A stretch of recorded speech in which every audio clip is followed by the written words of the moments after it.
Greetings friends, Steven here, and welcome to my review of Commando, a game for your Nintendo DSi or Nintendo 3DS. You can pick this one up in your Nintendo eShop and it sells for a mere $1.99. That's a pretty good deal. Is the game actually worth playing though? Yeah, I guess so. It's okay. It's a decent game. Basically what you're getting here is a, I guess you'd call it a puzzle platformer. That's pretty much what they're called these days.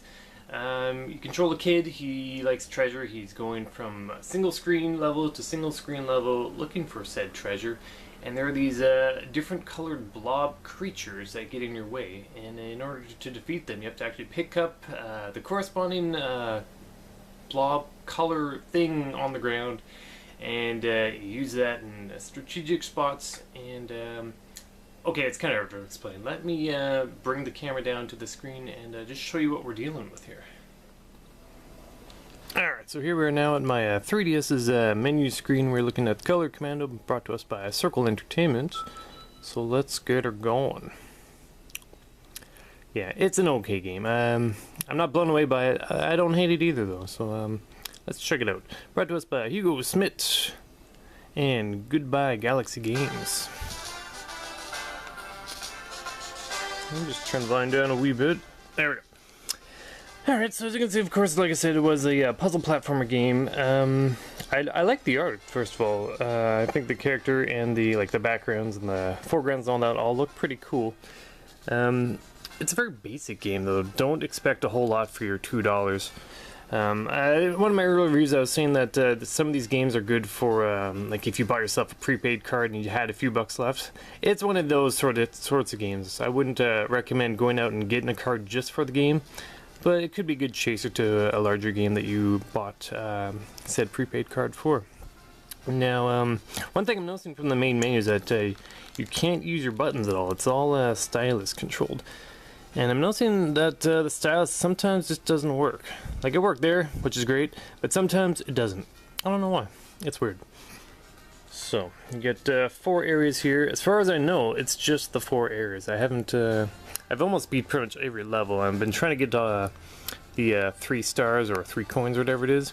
As you can see, it's kind of got that Angry Birds kind of 3-star, 3 coin thing going on there. But yeah, not a whole lot of levels here. But you know, once again, $2 game. It's up to you. So let me show you exactly what you do here. I'll just pick one of the easier stages. And I'll bring that volume up just a little bit. Okay, so your top screen, you don't really get much out of that. All the action takes place on the bottom screen here. Now, you can't jump, which is important. It's just walking around. Now, there's the blob guy here. Those are the only villains you come across. Some of them fly, some of them bounce around, some of them just hang around. I find that the animation for the blobs and just the way they look, it doesn't really match up with the rest of the game. I don't know, that's just my opinion. But I think the blobs could look a bit better. So, you take your little guy here, you wander around. Each level is only 1 screen long, which is, it's probably for the best for these sorts of games where you need to know where to go right from the get-go. So, get your 3 coins, get to the treasure. Don't touch the blob guy. And you're good to go. Pretty simple stuff. Now, we're moving a bit deeper into the game. As you can see here now, we've got flying blobs, stationary blobs, moving blobs, and most importantly, you get these, you can see these little floating paintball things. Now, just show you here, of course, if you touch any blob once, you're dead. So don't do that. What you want to do, in order to work around the blobs, is you gotta pick up those paintballs. Once again, you can't jump, so don't think you can just jump over this guy to get to the treasure. As you can see, I picked up the pink blob, paint blob ball thing, and that brings up on the inventory. Of course, push L and R. Well, if you had more than one, it lets you select which paint you want to use. But now that I have a paint, I can now use my stylus and just point wherever I want to go. Splat. Now, Oops, I died. But when you do that, basically it allows you to move through the paint, and if the, like as you saw, I used pink paint on the pink blob. And doing that will let you move through the paint and the blob if they're in the same spot. So that's the main gimmick of the game right there. It's a neat idea. It's the game kind of reminds me of the game Mutant Mudds, which has a demo here on the eShop. That game is more of a matter of using the 3D effect, while this is more of this unique blob gimmick idea. So let me try and do this again without dying. Now watch this guy for a second here. See, when he's out of the paint splotch, he will still be able to defeat you, but when he's in it, by this game's law, he will not be a problem. So let me just time this accordingly. Boom. So now, of course, I've got another paint blob, and I can use that wherever I feel is best. I'm gonna think this is the best spot here in order to get the treasure, because of course you saw me get all the way up here, and then I could drop down, avoid these guys, of course, and then do that, splat, and now I can get the treasure. So that is your puzzle section of the game, of course, and like I said before, you get the coins as a way of oops, I died. Of course, the 3 coins you can come back to earlier levels that you beat and try and get all 3 coins as a matter of replayability. But like I said before, there's not a whole lot of levels to pick from in the first place.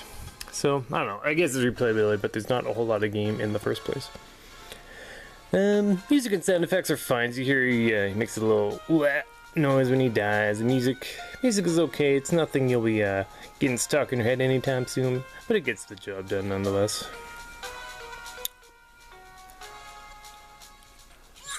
Yeah. That's another thing I'm noticing is that often I'm not like the hitboxes. They're reasonable, but sometimes you'll be surprised that you didn't get hit or that you did get hit. You'll see it as you go along. Some puzzles require more or less split-second timing. Like this is a pretty casual level compared to some of the later ones. But you'll find that you will experience what you'll probably consider a cheap death every now and then. So as you can see in a further on level, things are going to get more intense. Of course, it's still confined to the single screen. But yeah, it's an alright game. Like I said, it's only $2, so if you've got $2 or so left in your eShop account, you might consider picking this up. Not a bad little game. Just don't expect too much out of it, and hey, you might be pleasantly surprised. It's certainly cheaper than Mutant Mudds, I'll give you that. So yeah, that's pretty much all there is to say about it. Would I recommend it? Like I said, sure. I'm okay with it. It doesn't blow me away. I don't hate it either. It's okay. It's Color Commando. And that, of course, is brought to us by Circle Entertainment and available for your Nintendo DSi and 3DS. If you have any other questions, if I forgot to mention anything, and you're just wondering something, let me know in the comments. Otherwise, thanks for watching, and I hope it helped you decide whether or not you want to buy this game for yourself. It's $2. It's up to you. Alright, dudes. Thanks for watching.